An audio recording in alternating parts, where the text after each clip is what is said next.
தினம்தோறும் விளக்கேற்ற நல்ல எண்ணெய் இதயம் நல்லெண்ணெய். வரலாற்றில் கேப்டன் என்று சொன்னால் மதிப்புக்குரிய அரசியல் கட்சி தலைவர் மாண்புமிகு விஜயகாந்த் அவர்களை மட்டுமே சாரும்.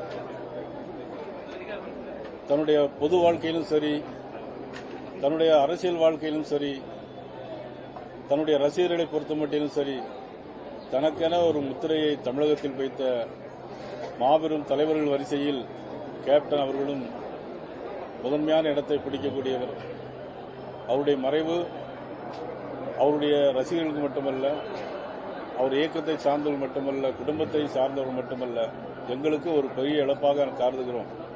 நண்பர் என்கின்ற முறையிலும், சட்டமன்றத்தில் அவரோடு பணியாற்றினேன் என்கின்ற முறையிலும், புரட்சித் தலைவர் அம்மா அவர்கள் இருக்கும்போது தேர்தலிலே கூட்டணி அமைத்து போட்டியிடும் போதும் அவருடைய பழகும் விதம், அவர் எங்களோடு பகிர்ந்து கொண்ட கருத்துக்கள் இன்றும் அது நினைவிலே நிற்கிறது.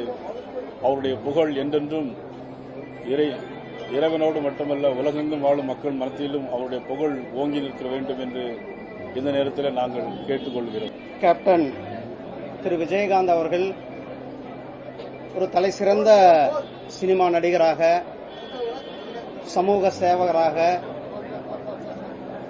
அவர்களுடைய வாழ்க்கை பிறருக்கு ஒரு முன்னுதாரணமான வாழ்க்கையை வாழ்ந்தார்கள்.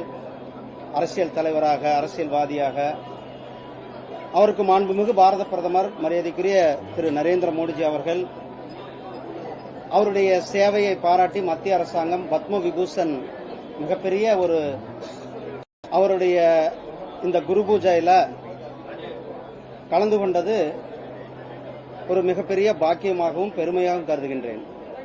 ஏன்னா அவரை பத்தி நிறைய நம்ம கேள்விப்பட்டிருப்போம். அவர் அவருடைய சினிமா ஷூட்டிங் ஆகட்டும் அல்லது வேற எங்க இருந்தாலும் கூட அனைவரும் சாப்பிட்ட பிறகு எல்லாரும் சாப்பிட்டாங்களான்னு கேட்டுட்டு அவங்க எல்லாம் சாப்பிட்ட பிறகுதான் தான் சாப்பிடுற அந்த ஒரு மிகப்பெரிய ஒரு பழக்கத்தை வச்சிருந்திருக்கிறார்.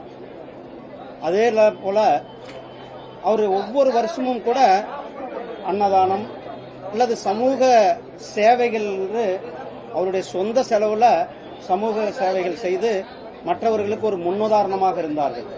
இன்றைக்கு அவர் பேர்ல இங்க தொடர்ந்து அவருடைய அறக்கட்டளையில அன்னதானம் கூட இங்கு தொடர்ந்து நடைபெற்றுக் கொண்டிருக்கிறது. அவருடைய குரு பூஜை, அவருடைய புகழ், அவருடைய சினிமா துறை அல்லது பொதுமக்கள் அனைவருக்கும் அவருடைய புகழ் மேலும் மேலும் ஓங்க வேண்டும், அவருடைய புகழ் பரவ வேண்டும். அவரை பற்றி வருங்கால சந்ததிகளும் கூட அறிய வேண்டும். இந்த அருமையான நிகழ்ச்சியில் இன்றைக்கு கலந்து கொண்டதில்